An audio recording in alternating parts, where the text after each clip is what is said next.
Good morning. कैसे हैं आप सभी लोग? स्वागत है आप सभी का आज के सेशन में। हम लोग लेकर आए हैं सितंबर अक्टूबर का एक कंप्लीट जो एमसीक्यूज वाला पार्ट है, मोस्ट इंपॉर्टेंट उन्हें कवर कर रहे हैं आज की क्लास में। मंगलवार को करना चाहिए था अपना रोजगार निर्माण, लेकिन हम लोग इसे करेंगे वेडनेसडे को, एवरी वेडनेसडे कवर करेंगे। स्टार्ट करते हैं अपने टॉपिक को। आज है 11 अक्टूबर। आज के दिन होता है अंतर्राष्ट्रीय बालिका दिवस, इंटरनेशनल गर्ल चाइल्ड डे। इसका उद्देश्य होता है कि ताकि हम लोग महिलाओं के जो बालिकाएं हैं, खास करके भ्रूण हत्या कम से कम हो जाए, उनके यहाँ पर में जो लिंगानुपात है उसको थोड़ा सा बढ़ावा सके और उनके प्रति ज्यादा संवेदनशील हो सके। ठीक, इनके अलावा भारत में भी यहाँ हम लोग अलग से बालिका दिवस मनाते हैं। तो मेरा प्रश्न आपसे रहेगा कि 11 अक्टूबर को अंतर्राष्ट्रीय बालिका दिवस मनाया जाता है, तो राष्ट्रीय बालिका दिवस कब मनाया जाता है? आप लोग कमेंट करके बताएंगे।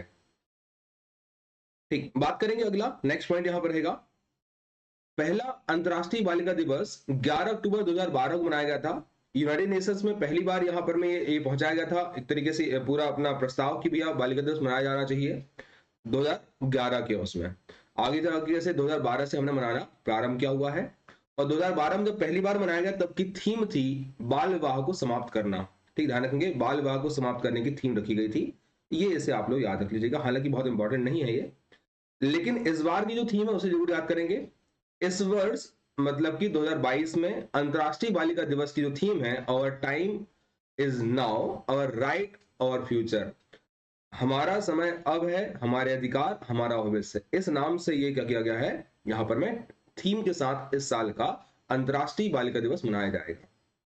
ठीक, बेटियों बेटियों को उड़ने दो, ये एक तरीके से हमारे पास ये पॉइंट दिया हुआ है, बेटियों को उड़ने दो। ये हमारा नई दुनिया ने दिया हुआ है अपना अंतर्राष्ट्रीय बालिका दिवस के दृष्टिकोण से। और वही बात करेंगे, भारत ऐसा एक देश है जहां पर हमारे पास 1.2 करोड़ लड़कियों में 10 लाख की मौत जन्म के एक साल के भीतर हो जाती है। मतलब कि जो एक तरीके से इन्फेंट या बोल सकते हो कौन सा इन्फेंट या शिशु मृत्यु दर जो है वो बालिकाओं में बहुत ज्यादा है। साथ ही बात करेंगे, बड़ी मात्रा में यहाँ क्या हो जाता है, एक तरीके से गर्भ में ही हत्या कर दी जाती है। अभी जैसे बिहार में वहां देखा गया था, पंजाब हरियाणा में जो घटनाएं थी, राजस्थान में, वही अभी रिसेंटली यूपी में घटनाएं देखने को मिली लगातार। तो एक चिंता का विषय फिर भी बना हुआ है, फिर भी हमारे पास कहीं ना कहीं लोग जागरूक नहीं हो पा रहे हैं। ठीक, इसी दृष्टिकोण से मनाया जाता है। अब चलेंगे आगे नेक्स्ट। हाल ही में मध्य प्रदेश के किस जिले में 5 दिवसीय उमा सांझी महोत्सव का आयोजन किया गया है? उज्जैन, इंदौर, भोपाल, जबलपुर। कमेंट करके आप लोग बताइएगा जल्दी जल्दी से, थोड़ा फास्ट कमेंट करेंगे आप लोग ताकि हमारी चीजें मतलब कि हम लोग स्पीड से चल जाए। एबीसीडी कमेंट करना है ना।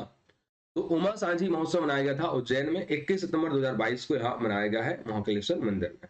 ठीक, उमा सांझी महोत्सव। अब चलते हैं आगे नेक्स्ट। देश का पहला शहर कौन सा है जहां हर आदमी का डिटेल एड्रेस होगा? इंदौर, जबलपुर, उज्जैन, बालाघाट। इसे डिटेल बल्कि डिजिटल एड्रेस होगा, ये बात यहां की गया है।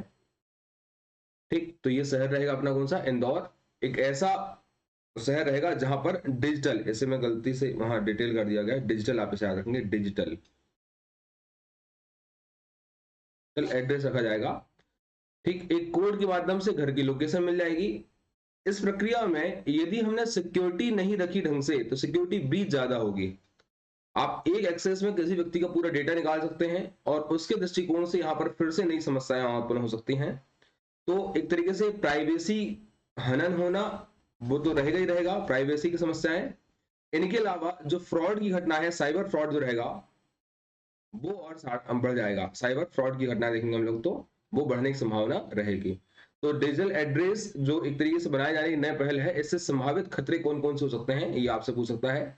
इसलिए ऐप के सीईओ रजत जैन और स्मार्ट सिटी के सीईओ ऋषभ गुप्ता के बीच में हाथ थोड़ा हस्ताक्षर हुआ है, एमयू हुआ है, लेकिन यहाँ बात करेंगे फिर से एक थोड़ी समस्या यहाँ हो सकती है। डिजिटल एड्रेस का मतलब कोड से पूरे व्यक्ति का घर, लोकेशन सब कुछ पता चल रहा है, थोड़ा सा रिस्की रहेगा, लेकिन फिर भी आज के दौरान में एक कॉमन बात हो चुकी है। आपने कल ही सुना होगा कि जो मेटा है मतलब कि फेसबुक, उसने यहाँ पर अनाउंस किया, वो भी जो फेसबुक से बहुत सारे लोगों का यहाँ क्या किया गया है, डेटा लीक हुआ है, जिसमें पासवर्ड भी इंक्लूडेड है। तो हम लोग किस तरीके से अपनी चीजों को यहाँ रख रहे होते हैं वो थोड़ा सभी लोग ध्यान रखेंगे। मध्य प्रदेश सरकार ने किस आयोग का गठन का अनुसमर्थन हाल ही में किया हुआ है? योग आयोग, उद्योग आयोग, फाइनेंस आयोग, कृषि आयोग। तो बात करें पास में ये नया यहाँ पर आया हुआ है, कौन से, तो योग आयोग का गठन किया गया है। अब ध्यान रखिएगा, मध्य प्रदेश सरकार द्वारा कुछ नए आयोग बनाए गए हैं जिसमें योग आयोग 1 मिल जाएगा, दूसरा बनाया गया है गौ आयोग, और एक और है कौन सा आपका, आनंद आयोग, और एक और एक्स्ट्रा पहल थी किसान आयोग की, किसान कल्याण आयोग, किसान आयोग की बात करेंगे। तो ये कुछ आयोग एक्स्ट्रा हैं, मतभेद में बनाए गए हैं, जिनका कोई औचित्य नहीं है, यहाँ बात करेंगे बस में, बना दिए गए हैं, बस हो गया काम, जितना होना चाहिए था जिस आयोग के अकॉर्डिंग में उतना काम नहीं हुआ है, ठीक है ना। अलग से हमने इनके लिए मंत्रालय आयोग आयोग मिनिस्ट्री बना, आनंद मिनिस्ट्री बना लिया हम लोग यहाँ पर, में कोई विशेष कार्यक्रम नहीं हुआ इसका। तो इसका संचालन महर्षि पतंजलि संस्कृत संस्थान द्वारा किया जाएगा, ये इंपॉर्टेंट है। नेक्स्ट, देश के में मध्य प्रदेश के किस नगर निगम में पीएम स्वनिधि योजना में पहला स्थान प्राप्त किया हुआ है? पीएम स्वनिधि योजना के वितरण, उसके क्रियान्वयन के लिए ग्वालियर, भोपाल, इंदौर, जबलपुर। तो यहां पर प्राप्त किया भैया किसने? ग्वालियर ने। ठीक, तो इस योजना की शुरुआत 1 जून 2020 को हुई थी, ध्यान रखना है।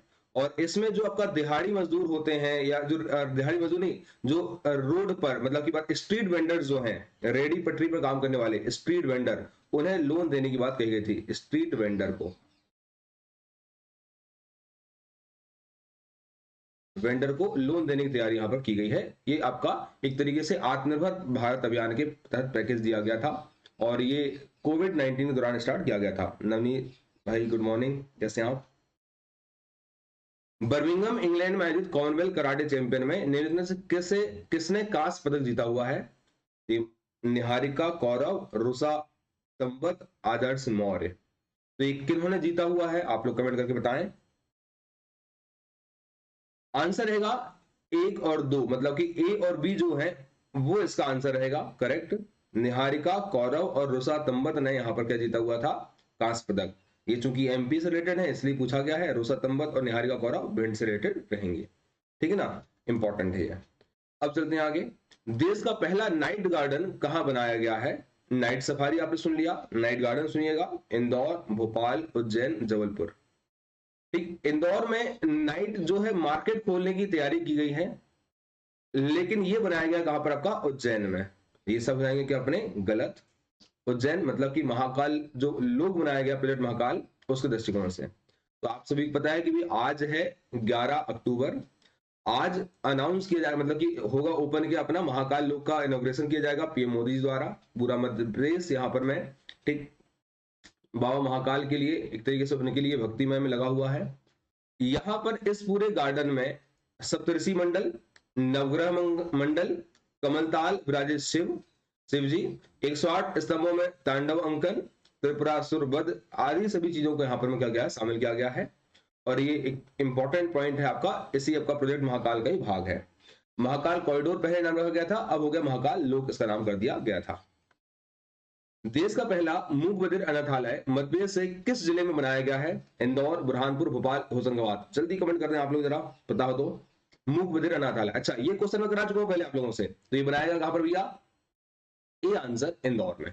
ठीक, तो देश का पहला मूक बधिर अनाथालय बनाया गया है 25 सितंबर 2022 को इंदौर जिले में। 5 बालक और इसमें 70 बालिकाएं यहां रहेंगे इस अनाथालय में। ठीक, इनके लिए पहले क्या था भाई? अनाथालय नहीं, पहले यहां पर हुआ करता था एक तरीके से उनका सेंटर स्कूल हुआ करते थे। अब यहाँ पर ये आपका अनाथालय भी स्टार्ट कर दिया गया मूक बधिर के लिए अलग से। थाईलैंड के पटाया में आयोजित ISTF world soft tennis international championship में आदित्य तिवारी ने कितने पदक हासिल किए हैं? 1, 3, 5, 9।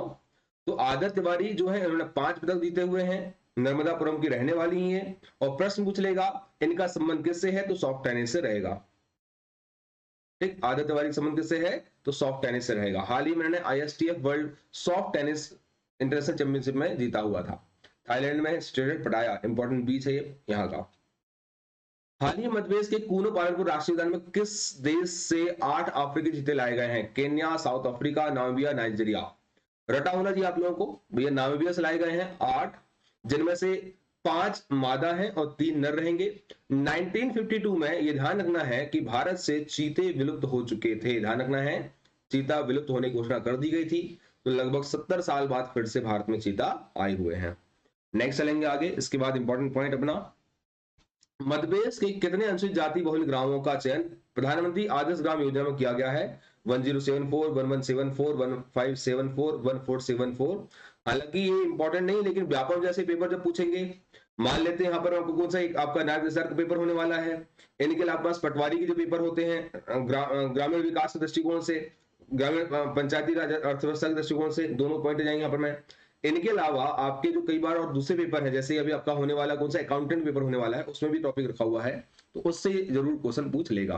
तो हम बात करेंगे 1074, यहाँ पर मैं क्या है आदर्श ग्राम शामिल किए गए हैं, अनुसूचित जाति बहुल ग्राम का चयन किया गया है, मैं पहले इसके बारे में चर्चा कर चुका हूँ। ठीक, और इस योजना के क्रियान्वयन में श्रेष्ठ कार्य करने से राष्ट्रीय स्तर पर मैं प्रदेश के 3 जिलों का चयन किया, जिसमें से गुना दूसरा जिला और सीहोर तीसरे स्थान पर रहा है।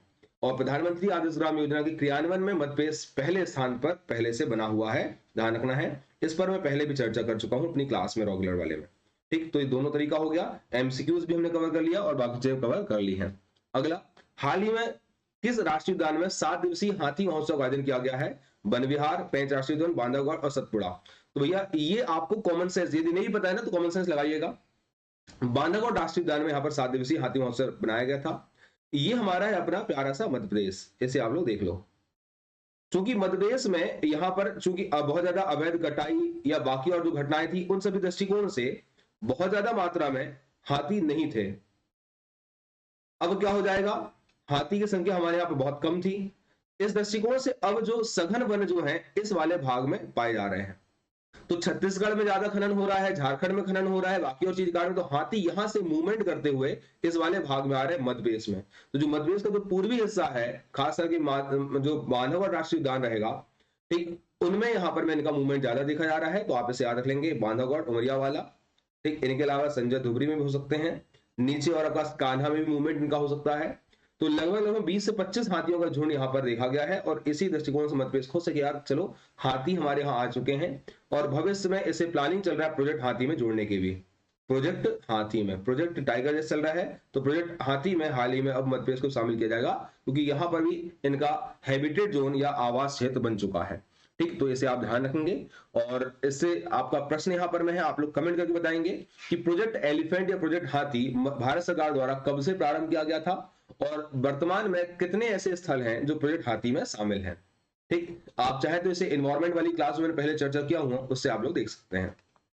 चलते हैं आगे। देश से किस राज्य को best emerging state in millet promotion का दर्जा पुरस्कार मिला हुआ है? महाराष्ट्र, राजस्थान, मध्य प्रदेश, गुजरात। ये तो अब भी कराया हूं मैंने कुछ दिनों पहले थ्योरी कोर्स में। ठीक, तो सबको पता भैया मध्य प्रदेश है, जिसे यहाँ पर मैं मिलेट के प्रमोशन करने के लिए यहाँ आपका बेस्ट इमर्जिंग स्टेट का दर्जा दिया गया है। इंपॉर्टेंट है, इसे आप ध्यान रखेंगे, इंपॉर्टेंट आपका एमपी का। अब चलेंगे भैया नेक्स्ट। मध्य प्रदेश का पहला in vitro fertilization IVF centre किस जिले में खोला गया है? मध्य प्रदेश का पहला आईवीएफ सेंटर ग्वालियर, भोपाल, उज्जैन, जबलपुर। तो आंसर हमारा रहेगा, कमेंट करें आप लोग। ठीक, यहां आंसर रहेगा भोपाल में खोला जा रहा है। तो इसे हम लोग आईवीएफ को टेस्ट ट्यूब बेबी सेंटर भी कहते हैं एक तरीके से, है ना। तो हमीदिया अस्पताल में स्टार्ट किया जाएगा। आईवीएफ की बात करें या टेस्ट ट्यूब की बात करेंगे तो शुरुआत हुई थी 1978 में, पहला टेस्ट ट्यूब बेबी का बच्चा जन्म हुआ था, जिसका नाम था लुइस। इसके बाद भारत में भी पहला आईवीएफ तकनीक के माध्यम से जन्म होने वाली बच्ची थी, जिसका नाम रखा गया था दुर्गा। और आईवीएफ तकनीक की जो खोज है वो क्या था? रॉबर्ट एडवर्ड्स और पैट्रिक स्ट्रेपो ने किया हुआ था। हालांकि आईवीएफ तकनीक को हमने यहाँ पर बहुत सारे प्राइवेट सेंटर तो हैं, लेकिन इस तरीके से आपका जो देश का पहला आईवीएफ सेंटर यहाँ पर में हमने गवर्नमेंट की तरफ से स्टार्ट किया गया है, एक प्रदेश का। अब चलते हैं आगे नेक्स्ट। अमृत सरोवर के निर्माण के लक्ष्य को पूरा करने वाला मध्य प्रदेश का पहला जिला कौन सा है? अब अमृत सरोवर क्या है साहब, समझ लीजिएगा। अमृत महोत्सव के तहत में, आजादी के अमृत महोत्सव के तहत में, यहां जो गांव में तालाब हैं, तालाब का पुनर्निर्माण किया गया या उन्हें खोदा गया। तो जो पहले हो सकता है पास में बलराम ताल के माध्यम से खोले गए थे, बलराम ताल तो नहीं, बाकी दूसरी वाली बात करेंगे, कौन सा मनरेगा के माध्यम से खोदे गए तालाब थे, उन्हें की फिर से आपका पुनर्निर्माण किया गया ताकि क्या हो सके, आपका रेन वाटर हार्वेस्टिंग हो सके, रेन वाटर हार्वेस्टिंग हो सके। इस उद्देश्य से स्टार्ट किए गए हैं और इन्हें कहा गया है अमृत सरोवर। ठीक, और इससे क्रियान्वयन में पहले स्थान में कौन सा भैया? तो बुरहानपुर है। बुरहानपुर के बारे में बात करें, आजादी के अमृत महोत्सव में 75 अमृत महोत्सव बनाने का प्रत्येक जिले में टारगेट रखा गया था, और इसे पूरा करने वाला पहला जिला कौन सा है? बुरहानपुर है। 30 मार्च से 30 जून तक इसे खत्म कर दिया गया निर्माण कार्य को, मतलब कि गर्मियों में किया जाएगा ये पूरा पूरा काम। अब ध्यान रखें भैया, बुरहानपुर को हाल ही में हर घर जल सर्टिफाइड जिला घोषित किया गया है। सर्टिफाइड जिला घोषित किया गया है, जिला घोषित किया गया है, ये आपको पता होना चाहिए। तो ये देश का पहला है, ये देश का पहला, ठीक, नल जल योजना के तहत में। ध्यान रखेंगे आप इसको, यहां इंपॉर्टेंट है। अब चलेंगे अगला पॉइंट। हाल ही मध्यप्रदेश का कौन सा पैरा स्विमर आयरलैंड में नॉर्थ चैनल पार करने वाला एशिया का पहला स्विमर बन गया है? आदित्य वागे, रजनी झा, सत्येंद्र सिंह लोहिया, धर्मेंद्र अहिरवार। इस पर अभी मैंने परसों दिन चर्चा किया था क्लास में अपनी। भैया ये पहले पैरा स्विमर है सत्येंद्र सिंह लोहिया, ठीक। 20 सितंबर 2022 को इन्होंने एक तरीके से अंतरराष्ट्रीय दिव्यांग पैरा स्विमर हमारे हैं सत्येंद्र सिंह लोहिया, उन्होंने आयरलैंड में जो नॉर्थ चैनल है उसे पार करने वाले पहले स्विमर बन चुके हैं। इन्होंने 36 किलोमीटर की दूरी को 9 घंटे में, चैनल को 14 घंटे 39 मिनट में पार किया हुआ है, और इससे पहले इंग्लिश और कैटरीना चैनल को भी पार करके विश्व रिकॉर्ड बना चुके हैं, इंग्लिश चैनल और कैटरीना चैनल। तो ध्यान रखेंगे ये आपका बन जाता है आयरलैंड, मैंने कल चर्चा किया था, और अपना ये बन जाएगा कौन सा? अपना ग्रेट ब्रिटेन। यहां से इस प्रकार से बना हुआ ग्रेट ब्रिटेन, ये वाले भाग। यहां पर मिल जाता है कौन सा? North channel. यहाँ फ्रांस है, और यहां पर मिल जाता है कौन सा? इंग्लिश चैनल, ठीक। इंग्लिश चैनल को पार करने वाले पहले भारतीय कौन थे, ठीक, और पहली महिला कौन है, ये आप लोग कमेंट करके जल्दी बताएं। मैं कई बार क्लास में बता चुका हूं आप लोगों को, इंग्लिश चैनल जब पढ़ाता हूं यूरोप तब। मध्यप्रदेश पर्यटन बोर्ड द्वारा international centre for responsible tourism एक अंतरराष्ट्रीय संगठित आयोजन कहां किया गया है? इंदौर, ग्वालियर, भोपाल, उज्जैन, ठीक। तो ये international centre for responsible tourism का अंतरराष्ट्रीय संगठित आयोजन किया गया है हाल ही में। ग्वालियर की बात करेंगे, 10 अगस्त से 10 सितंबर तक में ग्वालियर में हुआ था, ठीक। ध्यान रखेंगे IRCTC द्वारा ग्रामीण पर्यटन का अवलोकन किया जाएगा। इंपॉर्टेंट पॉइंट क्लियर है। अब चलते हैं आगे। 17 सितंबर 2022 को अंतरराष्ट्रीय धम्म दान दिवस का आयोजन कहां किया गया है? इंदौर, भोपाल, उज्जैन, छिंदवाड़ा काट करके सांची कर लेते हैं अपन, है ना। यदि ये ऑप्शन हो तो अब क्या लगाएंगे आप लोग? मुझे उम्मीद है आप लोग सीधे सांची जम कर जाएंगे, ठीक। तो यहां रहेगा कौन सा? भोपाल में किया गया है पहली बार रविंद्र भवन में 17 सितंबर को अंतरराष्ट्रीय बुद्ध रूप धम्मदान समारोह का आयोजन किया गया है, और यही भगवान बुद्ध की 501 किलोग्राम अष्ट धातु की प्रतिमा का मतलब 501 अष्ट धातुओं की जो अपने प्रतिमा है उनका वितरण किया जाएगा, ठीक। उद्देश्य है बुद्ध के शांति, सद्भाव, प्रेम के संदेश को जन जन तक पहुंचाना।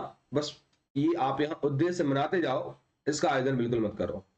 जो बुद्ध की शिक्षा वाले हैं वो भी यहाँ पर मैं शांति सद्भाव की बात नहीं कर रहे हैं, वो भी यहाँ पर मैं वेमनस की बात कर रहे हैं, और जो पास में अहिंसा गांधी की शिक्षा वाले हैं वो भी यहाँ पर इसी बात कर रहे हैं। मतलब सब में एक प्रकार से वेमनस का भाव पैदा करने की होड़ चल चुकी है, ठीक। तो आप लोग जो इस बात को ध्यान रखेंगे, हमें बाकी व्हाट्सएप ज्ञान फैक्ट्री और चीजों से अफेक्टेड नहीं होना है।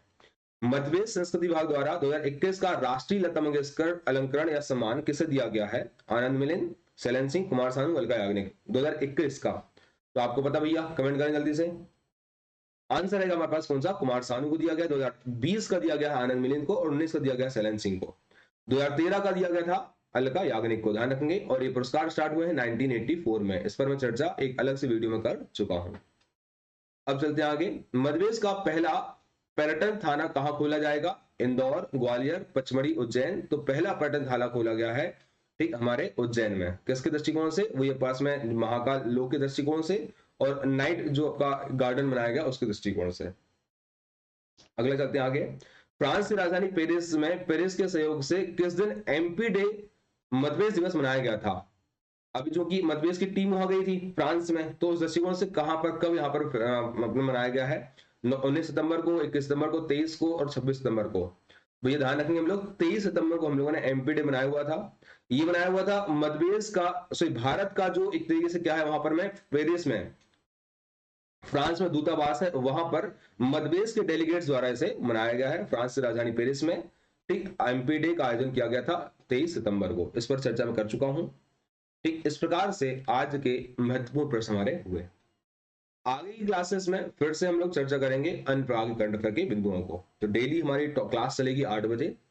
इसका पूरा जो नोट्स हैं आपको मिल जाएंगे अपने डिस्क्रिप्शन बॉक्स में। आप जाकर कमेंट मतलब इसको प्राप्त कर सकते हैं। डिस्क्रिप्शन बॉक्स में दिया हुआ है टेलीग्राम चैनल, वहां से आकर के आप लोग प्राप्त कर लीजिएगा। आज की क्लास यहाँ तक। बहुत बहुत धन्यवाद। उसी का ध्यान रखें अपना। Good day.